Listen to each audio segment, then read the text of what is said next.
তো দুৱাৰ মুখত ভিকাৰীটোক চাই কিনি কি কৈছে, তক মই এতিয়া নিদিওঁ, মই ঘূৰি আহি তোমাক দিম, মানে 10 টকাই দিব, ঘূৰি আহি দিম বুলি কৈছে।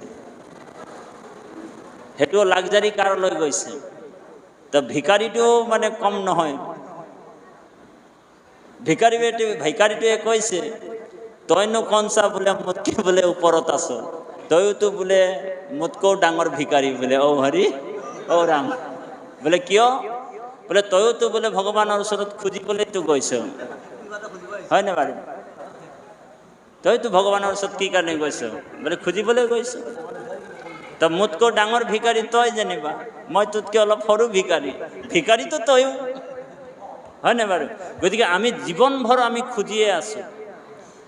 সেইকাৰণে কৈছে দাতা এক ৰাম বাকী সব ভিকাৰী। আমি সব ভিকাৰী, আমি দিব পৰা বস্তু ভগৱন্তক একো নাই।